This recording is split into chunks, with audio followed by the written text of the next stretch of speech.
जोहार झारखंड, जय झारखंड, जय हिंद, वंदे मातरम, जय जवान, जय किसान, जय संविधान। भारत देश जिसकी रचना बड़ी सुंदर तरीके से की गई है। भारत का संविधान कई देशों से मिलाकर इसलिए बनाया गया है ताकि यहाँ के लोगों को, हर वर्ग को सुख सुविधा हो, हर वर्ग के अधिकार को सुरक्षित रखा जा सके। उसी क्रम में आज हम लोग लगभग 1.5 साल हुआ आंदोलन का। 1.5 साल से आंदोलन के दरमियान बहुत सारी चीज़ों को लेकर आंदोलन करने का अवसर मिला। कभी भाषा को लेकर, कभी स्थानीयता को लेकर, कभी नियोजन को लेकर। लेकिन अभी जो सबसे ज़्यादा प्रमुख मुद्दे झारखंड में दिख रहे हैं वह है ज़मीन संबंधित, कि किस प्रकार झारखंड के लोगों के ज़मीन को कभी कंपनी के माध्यम से, तो कभी गैर झारखंडियों के माध्यम से, तो कभी उच्च पदाधिकारियों के माध्यम से जबरदस्ती अधिग्रहण करने का प्रयास किया जा रहा है। तो उस क्रम में बहुत सी सारी चीज़ों को अध्ययन करने का अवसर मिला कि आखिर माने इतनी आसानी से हमारी ज़मीनों का अधिग्रहण क्यों हो पा रहा है, आखिर क्या कारण है, या फिर कहाँ कमी रही भारत के संविधान में, या फिर अगर संविधान में हमारे लिए शक्तियाँ थीं तो उसे कमी किस आधार पर किया गया कि आज मनमाने ढंग से औने पौने दाम में कहीं 1700 रुपया डिसमिल, तो कहीं 2000 रुपया डिसमिल, तो कहीं 3000 रुपया डिसमिल हमारी ज़मीनों का जबरन अधिग्रहण किया जा रहा है। तो सबसे पहले आज मैं तमाम लोगों के जो भी हमारे साथी जुड़े हैं उन्हें आर्टिकल 31 का मैंने जिक्र किया है, और ये मेरा निजी विचार है, मेरा स्वविवेक से, ये मेरा स्वविवेक से, अपना आत्मचिंतन, आत्ममंथन से मैं जो भी इस आर्टिकल 31 के रिमूव करने यानी हटाए, भारतीय संविधान के मौलिक अधिकार से हटाए जाने का जो विषय है उस पर जो भी मैं विचार आज रख रहा हूँ, ये मेरे निजी और स्वतंत्र विचार हैं। और ये मैंने जो आत्मचिंतन और मंथन किया है उसके आधार पर मैं ये विचार रख रहा हूँ। आपके विचार भिन्न हो सकते हैं, कारण भी भिन्न हो सकते हैं उसे हटाने का। तो फिलहाल झारखंड में आतंक है कंपनियों का, मनमाने ढंग से, कहीं एनटीपीसी, तो कहीं बीसीसीएल, तो कहीं टाटा, तो कहीं टिस्को, तो कहीं वेदांता, तो कहीं इलेक्ट्रो स्टील, लगातार कंटिन्यू झारखंड के लोगों का जमीन का अधिग्रहण कर रही है। और चूंकि अब इसका संबंध आर्टिकल 31 से कैसे है थोड़ा सा चर्चा करेंगे। सबसे पहले भारत का संविधान विभिन्न देशों से लिया गया है। अगर बात करें तो ब्रिटेन से संसदीय प्रणाली और एकल नागरिकता, अमेरिका से राष्ट्रपति निर्वाचन और मौलिक अधिकार, ऑस्ट्रेलिया से समवर्ती सूची, जर्मनी से आपात प्रबंध, आयरलैंड से नीति निर्देशक तत्व, रूस से मौलिक कर्तव्य, फ्रांस से प्रस्तावना में स्वतंत्रता, क्षमता, बंधुता का जिक्र, ठीक इसी प्रकार कनाडा से संघीय ढांचा। कुल मिलाकर काफी देशों से भारत के संविधान को लिया गया है। तो ठीक जब भारत के संविधान का जो मौलिक अधिकार जो अमेरिका से लिया गया है, अमेरिका में 7 मौलिक अधिकार हैं, हमारे पास 6 मौलिक अधिकार हैं। अमेरिका के पास 7 मौलिक अधिकार हैं, और भारत ने जब अमेरिका से मौलिक अधिकार को लिया था तो भारत के पास भी 7 मौलिक अधिकार थे।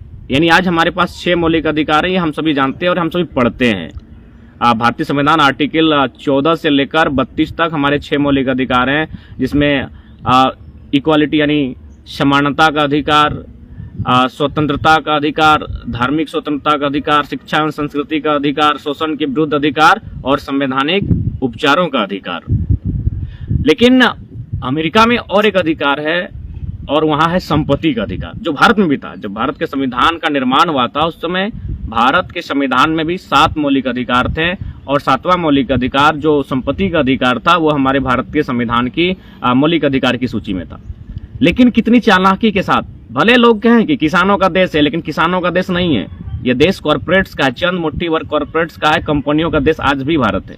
इसीलिए सन 1978 में भारतीय संविधान में 44वां संशोधन करते हुए, सन 1978 में 44वां संशोधन करते हुए भारतीय संविधान का जो आर्टिकल 31 था, आर्टिकल 31 जहां संपत्ति का अधिकार था, जो संपत्ति का अधिकार मौलिक अधिकार का मतलब नेसेसरी, अगर गवर्नमेंट आपको मौलिक अधिकार में जो संपत्ति का अधिकार को मुहैया नहीं कराती है तो न्यायालय उस पर हस्तक्षेप करके आपको मौलिक अधिकार को सुनिश्चित करती है। तो मौलिक अधिकार का मतलब होता है नेसेसरी, यानी 1978 तक प्रत्येक व्यक्ति के लिए संपत्ति का अधिकार नेसेसरी था, लेकिन उनसे हटा दिया गया। अब हटाने का क्या कारण हो सकता है, इसमें विद्वानों की अलग अलग दलीलें हो सकती है, लेकिन हम एक छात्र होने के नाते और जो जितनी मेरी समझ है उस समझ के आधार पर हम कहना चाहेंगे कि तो सबसे बड़ी समस्या है जमीन को लेकर। आज मान के चलिए हम लोग गांव में रहते हैं, संपत्ति अगर हमारे पिताजी अगर अपनी संपत्ति को हमें ट्रांसफर करते हैं तो क्या देते हैं? जाहिर सी बात है, एक छोटा सा घर देते हैं और मैक्सिमम खेत देते हैं, यानी जमीन देते हैं। वही हमारे पूर्वजों की संपत्ति हमें ट्रांसफर होती है और वही संपत्ति को हम फिर अपने आने वाली पीढ़ी को ट्रांसफर करते हैं, यानी मेन मैटर है संपत्ति, जमीन। अब देखिए, चूंकि ये कॉर्पोरेट्स का देश है, भले कागजों में कहे देश के राष्ट्रपिता कहते थे भारत किसानों का देश है, किसानों की आत्मा माने गांवों की आत्मा किसानों में और खेतों में, लेकिन वास्तविकता है चंद मुट्ठी भर कॉर्पोरेट का देश इन्होंने बीते 75 सालों में बना के रख दिया है। अब संपत्ति का अधिकार यदि मौलिक अधिकार होता, समझने वाली बात है, और ये मेरा आत्म विवेक, मैं अपने स्वतंत्र विचार रख रहा हूं, यदि संपत्ति का अधिकार मौलिक अधिकार होता और आज भी आर्टिकल 31 में होता, तो जिस प्रकार कंपनी हमारी जमीनों को जबरन अधिग्रहण कर रही है, ये नहीं कर पाती। क्योंकि मौलिक अधिकार मतलब संपत्ति का अधिकार अगर मौलिक अधिकार, तो जो दर है वो हम तय करते हैं। जो भी रेट है, जिसे कंपनी अभी नया वन में जो पाइपलाइन बिछा रही है 1700 रुपया डिसमिल दे रही है। आप समझ सकते हैं 1700 रुपया में अंडरवियर नहीं होता है, 1700 रुपया में मनपसंद नेता लोग का अंडरवियर नहीं होता है। हमारे माननीय मुख्यमंत्री के भाई तो दिल्ली अंडरवियर खरीदने जाते हैं, यानी 1700 में अंडरवियर नहीं होता है, और वहां 1700 दाम में हमारे गांव की जमीनों को अधिग्रहण करने का या फिर जिस प्रकार से लीज में हो, दिस दैट हो, लेने का कार्य कर रही है, या फिर उनके जमीनों को 1700 रुपए रेट लगा रही है, मात्र 1700 रुपए। क्यों? न संपत्ति का अधिकार मौलिक अधिकार की सूची में इन्होंने इसीलिए हटाया कि मनमाने ढंग से गरीब किसानों की जमीनों का अधिग्रहण कर पाए। ये लाख कहें, देश के बड़े बड़े नेता लाख कहें कि हम किसानों की सोचते हैं, आम गरीब व्यक्ति की सोचते हैं, सब झूठ कहते हैं। अगर यह वास्तव में देश की सोचते हैं तो संपत्ति का अधिकार को फिर से आर्टिकल 31 में लगाया जाए, आर्टिकल 31 में से लाके हट रखा जाए और नेसेसरी किया जाए कि इस देश में कोई भिखमंगा नहीं रहेगा, इस देश में कोई भूमिहीन नहीं रहेगा। तब तो जानेंगे कि संपत्ति का अधिकार वास्तव में मौलिक अधिकार आ जाए, तब हम मानेंगे कि ये लोग सही सोचते हैं। अब देखिए, जैसे मान के चलिए सड़क का चौड़ीकरण हुआ, आप सभी जानते हैं, जिसको मन बुझाया, जहां जैसा मन बुझाया गवर्नमेंट ने रेट लगाया और जमीनों को ले लिया। लेकिन यदि संपत्ति का अधिकार आर्टिकल 31 में होता और वो मौलिक अधिकार होता, तो गवर्नमेंट नहीं, रैयत रेट तय करती। उसके बाद यदि किसी रैयत को ये पसंद नहीं आता कि भाई हम आपका जमीन हम नहीं देंगे, हमें आपका रेट पसंद नहीं है, तो वो सीधी सड़क को दाएं से बाएं से घुमा कर ले जाना होता। ये होती है शक्ति मौलिक अधिकार की। मान के चलिए सब पूरे गांव वालों ने जमीन दे दिया और बीच में मेरा इतना छोटा सा जमीन पड़ता है, लेकिन अगर हम नहीं दिए तो उसको दाएं से 5 किलोमीटर घुमा के क्यों नहीं ले जाए सड़क को, उसे ले जाना होगा, यदि संपत्ति का अधिकार मौलिक अधिकार होता तो। क्योंकि मौलिक अधिकार की अपनी एक अलग ताकत होती है, और ये संयुक्त राज्य अमेरिका से लिया गया है। वहां 7 मौलिक अधिकार थे, भारत ने 7 मौलिक अधिकार को एडॉप्ट भी किया, लेकिन जब 1978 आया तो 44वां संशोधन करते हुए जो 7वां मौलिक अधिकार था संपत्ति का अधिकार, उसे माने 301 में डाल दिया गया, ताकि यहाँ के लोग अपना संपत्ति का बचाव ना कर सके और न्यायालय की रिस्पॉन्सिबिलिटी ना हो। दूसरी बात, इस देश में भिखमंगा पैदा हो सकता है। यह देश कहता है हम विश्वगुरु बनेंगे, महाशक्ति बनेंगे। दुबई में कोई पैदा होता है तो पैदा होते करोड़पति हो जाता है। इजराइल में सुने 56 लाख का मालिक हो जाता है, वो जन्म से ही 56 लाख का, कहीं 1 करोड़ का मालिक हो जाता है। और भारत में जन्म से भिखमंगा होता है, यानी भिखमंगा होना भारत का कानून है, क्योंकि मौलिक अधिकार आपका मौलिक अधिकार में संपत्ति का अधिकार नहीं है। यानी भारत देश में अगर कोई भिखमंगा है, कोई भीख मांगता है, कोई भूमिहीन मानता है, तो ताज्जुब की बात नहीं है। भारत की सरकार ऐसा चाहती है, इसीलिए 1978 में संपत्ति का अधिकार जो आर्टिकल 31 में था, उसे आर्टिकल 300 में डाला गया, 300A में डाला गया, ताकि गांव वालों की, किसानों की जमीन को अधिग्रहण आसानी से कर सके।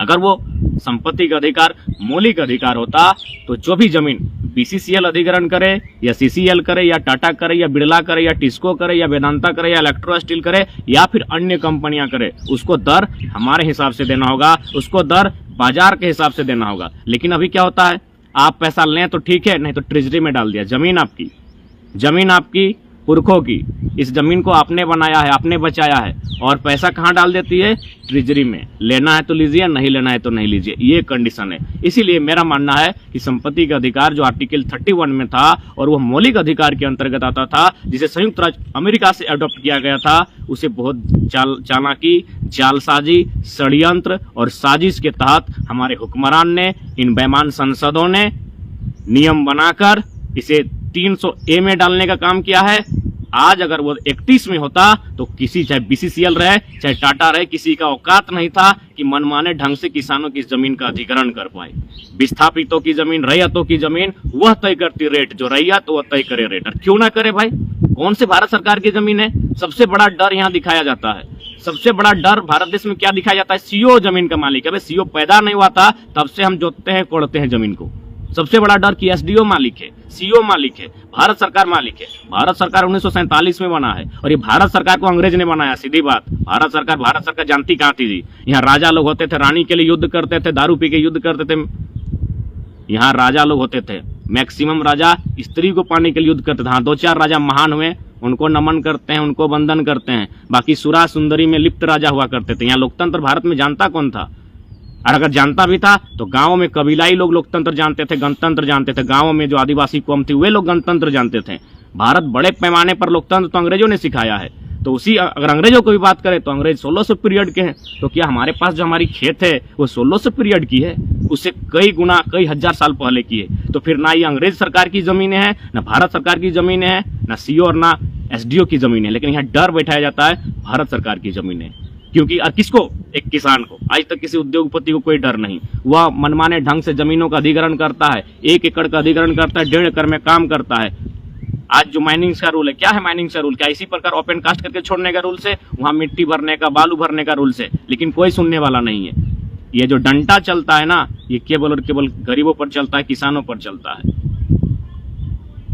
तो इसलिए आर्टिकल 31 जो भारतीय संविधान के मौलिक अधिकार में अंगीकृत था, उसे चालाकी के साथ इस देश के हुक्मरान ने, डॉक्टर हरिओम पर बढ़िया एक लाइन कविता बोलते थे कि मदिरा की बदबू आती है संसद की दीवारों से। तो उन संसदों को थोड़ी फर्क पड़ता है, दूरदर्शिता नहीं है।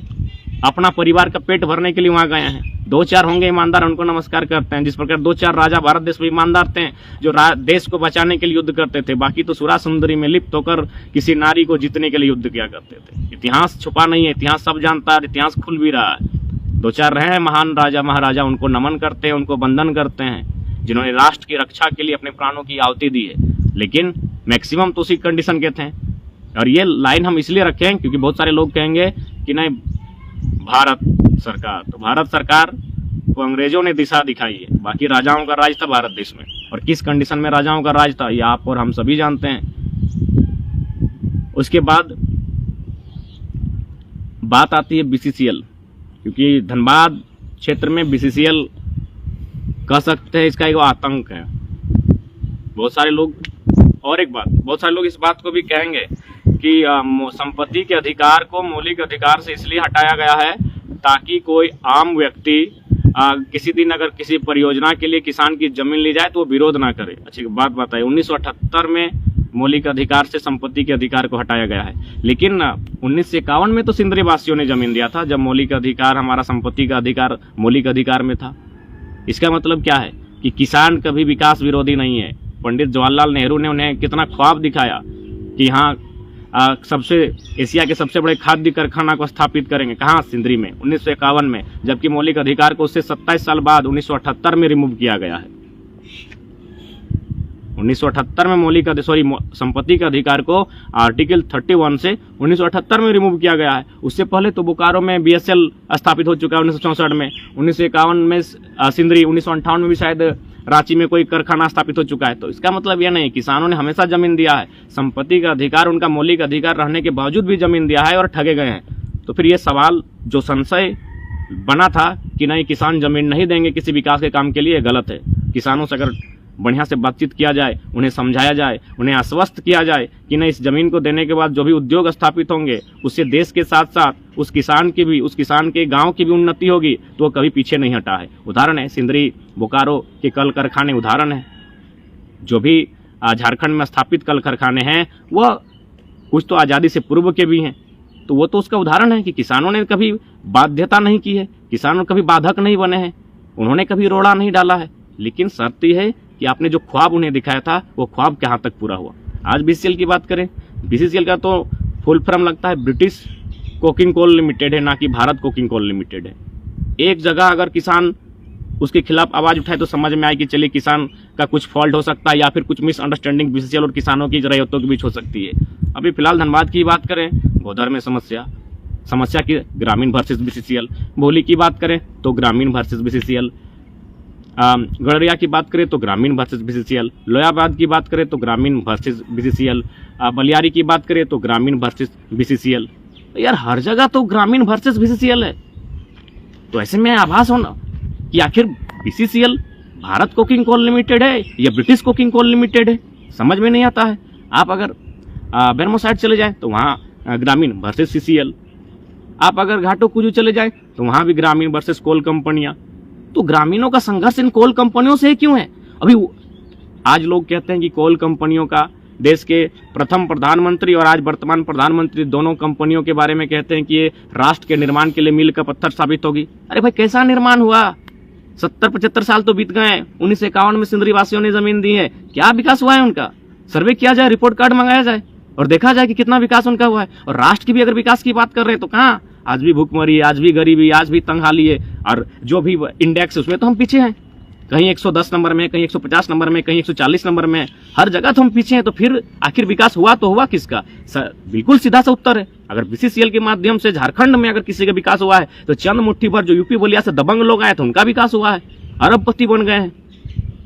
ये सच्चाई है, पेपर में छपे इश्तहार सच्चाई है कि 600 करोड़ का कोयला चोरी होता है। डीसीएसपी मुख्य दर्शक बन के रहते हैं। जब एक महीना में और हालिया एक समय का कोयला चोरी का 600 करोड़ का आंकड़ा पेपर छापती है, तो आज लगभग 70 सालों से 50 सालों से कोयला का खनन किया जा रहा है। कितना कोयला चोरी हुआ होगा, कितना राष्ट्र का नुकसान हुआ होगा? तो राष्ट्र का नुकसान खाली किसान ही करता है कि जमीन नहीं देने से राष्ट्र का नुकसान हुआ, हम जमीन नहीं दिए कोयला खोदने के लिए तो राष्ट्र का नुकसान हुआ। और जो धड़ल्ले से अरबों अरबों टन कोयला जो बेचा जा रहा है, कई सालों से बेचा जा रहा है, उससे राष्ट्र का नुकसान नहीं हुआ, क्योंकि बेचने वाले उद्योगपति हैं। वहां कौन बोलेगा? क्योंकि उनका संबंध सीधा दिल्ली में बैठे किसी मंत्री से है, उनका संबंध दिल्ली में बैठे किसी सांसद से है, तब राष्ट्र का कोई नुकसान नहीं हुआ। यहाँ एक थाना प्रभारी से लेकर बीडीओ सीओ होते हुए, डीएसपी एसपी होते हुए, कलेक्टर से होते हुए, आईजी होते हुए, मुख्यमंत्री से होते हुए केंद्रीय मंत्री और तक जाता है कोयला का कमीशन, तब राष्ट्र को नुकसान नहीं होता है। राष्ट्र को नुकसान होता है जब कोई रैयत जिद पे आ जाए कि भाई जमीन हम नहीं देंगे, जान देंगे जमीन नहीं देंगे, तब यहाँ मीडिया में हवाबाजी होती है कि राष्ट्र का नुकसान होता है, आप राष्ट्र विरोधी हैं, आप जमीन नहीं दे रहे हैं। लेकिन अगर उसी कोयला को चोरी करके मैंने थाना प्रभारी से लेकर मैंने राज्य की सरकार और केंद्र के मंत्रियों तक सेटिंग किया जाए, तब राष्ट्र का नुकसान नहीं होता है। और ये सच्चाई है। अब हर चीज का प्रूफ थोड़ी मिलेगा, हर चीज का लिखित, चोरी का लिखित प्रूफ मिलता है, स्मगलिंग का लिखित प्रूफ मिलता है। जाइए सड़कों पर, पता चल जाएगा। जिस धड़ल्ले से कोयला की चोरी हो रही है, जिस प्रकार एक थाना प्रभारी से लेकर डीएसपी एसपी तक बंधा हुआ है, वो प्रमाण करता है, तब राष्ट्र का नुकसान नहीं हो रहा है, तब राष्ट्र का नुकसान नहीं होता है। एसपी कोयला चोरी में शामिल रहे, राष्ट्र का नुकसान नहीं होता है। डीसी कोयला चोरी में शामिल रहे, राष्ट्र का नुकसान नहीं होता है। थाना प्रभारी तो गिनिए मतलब सबका, ऊपर लेवल तक कोयला चोरी में सेटिंग होता है, तब राष्ट्र का नुकसान नहीं होता है। बड़ा 30 मार्खा लोग, दबंग लोग, मेंशन के नाम से जब कोयला चोरी होता है, तब राष्ट्र का नुकसान नहीं होता है। राष्ट्र का नुकसान कब होता है? जब एक गरीब आदमी जिसका खेती बाड़ी के लिए वही जमीन बचा था और वह जमीन बीसीसीएल को, सीसीएल को, ईसीएल को देने से इनकार करता है, तब बोलता है अरे आप तो राष्ट्रद्रोही हैं, आप राष्ट्र के निर्माण के लिए, कोयला खोदने के लिए जमीन नहीं दे रहे हैं। ये सोच बदलनी होगी देश को। देश के सांसदों से कहिए बिजली, नली, गली, सड़क बाद में बनाए, पहले सबसे महत्वपूर्ण कानून जमीन का कानून हो, क्योंकि अंग्रेजों से हमने लड़ाई जमीन बचाने के लिए लिया है। संपत्ति अगर नहीं होगा तो उस इंसान का इस धरती में रहकर क्या फायदा है? बंजारों की तरह एक जगह से दूसरी जगह भटकेगा क्या? तो इसलिए अगर संपत्ति को सुरक्षित करना है तो पहले आर्टिकल 31 को, मौलिक अधिकार में जो आर्टिकल 31 से जो हटाया गया है संपत्ति के अधिकार को, उसे वापस ला के दिखाइए।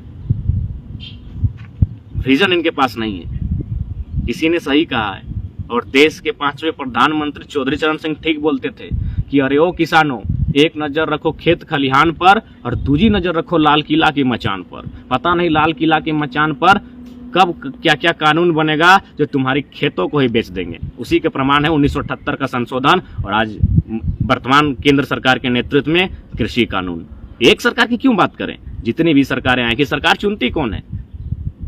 सरकार जनता चुनती है, लेकिन जनता किस माध्यम से चुनती है? बहुत सारा पैसा खर्चा होता है। पैसा खर्चा करने वाले कौन है? कॉर्पोरेट्स वर्ग। तो कॉर्पोरेट्स को हित में रखकर कानून बनता है। जब भी बजट पारित होता है, भले कहते हैं कि मिडिल क्लास को और लोअर क्लास को देखकर बजट आया है, गलत बात है। कॉर्पोरेट्स को देख के बजट आया है।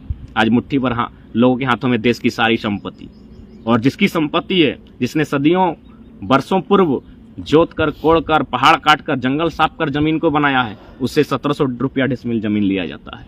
ऐसे में अब किसानों से यही कहेंगे, कंपनी का शासन बहुत देखा, अब किसानों का शासन होना चाहिए। किसानों के हाथ में जो कुल्हाड़ी, उसके हल जो है वो केवल मिट्टी कोड़ने के काम नहीं आना चाहिए, ऐसे शत्रुओं की आंखों को कोड़ने के काम आना चाहिए, उनके सीने को कोड़ने के काम आना चाहिए। तभी किसानों का स्वराज इस देश में स्थापित हो पाएगा। और नहीं तो इसी प्रकार कानून बनते रहेंगे, किसानों की जमीन छीनती रहेगी, भूमि अधिग्रहण के नाम पर, तो कभी विकास के नाम पर, योजना परियोजना के नाम पर। क्या नहीं दिया झारखंड में, तो हमको लगता है 25% जमीन तो कंपनी के अब कब्जे में है। बदले में झारखंड को क्या मिला? कहाँ है झारखंड? क्या शिक्षा व्यवस्था में है? स्वास्थ्य में कहाँ है झारखंड? रोजगार में कहाँ है झारखंड? 12 लाख मजदूर भीख मांगने गए हैं बाहर। 25% जमीन, सरकारी आंकड़े कहते हैं 17 लाख एकड़ जमीन का अधिग्रहण हुआ है विकास के नाम पर। कितना विकास हुआ? अगर वास्तव में विकास हुआ तो 12 लाख मजदूर बाहर क्या कर रहे हैं? कटोरा लेकर बाहर क्यों गए हैं? ये केवल और केवल ढकोसला है।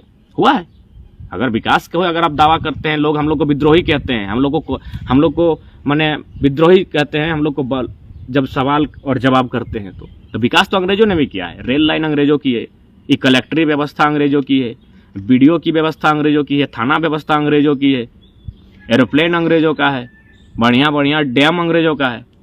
उखाड़ के फेंक दीजिए। काहे भगाए अंग्रेजों को? क्यों विरोध हुआ अंग्रेजों का? अंग्रेजों का विरोध क्यों हुआ भाई? अगर लगता है कि नहीं कंपनी विकास की है, राष्ट्र की उन्नति में उसका योगदान है, किसने कहा नहीं है? अंग्रेजों का भी योगदान था राष्ट्र की उन्नति में, मुगलों का भी योगदान है राष्ट्र की उन्नति में, ठीक उसी प्रकार बीसीसीएल का योगदान है राष्ट्र की उन्नति में, टाटा का योगदान है राष्ट्र की उन्नति में। किसने कहा कि नहीं योगदान है? लेकिन मैक्सिमम उनका योगदान चंद मुट्ठी भर लोगों के लिए है। उनकी योजनाओं से चंद मुट्ठी भर, अरे जिन्होंने जमीन दिया, जमीन दान किया, वे लोग कहाँ हैं? देश के प्रथम प्रधानमंत्री पंडित जवाहरलाल नेहरू कहते थे कि कल कारखाने आधुनिक मंदिर हैं। अरे भाई, आधुनिक मंदिर को खड़ा करने के लिए जिन्होंने जमीन दान दिया, आज वो जमीन पर चलने लायक नहीं है, जमीन दोज हो चुके हैं।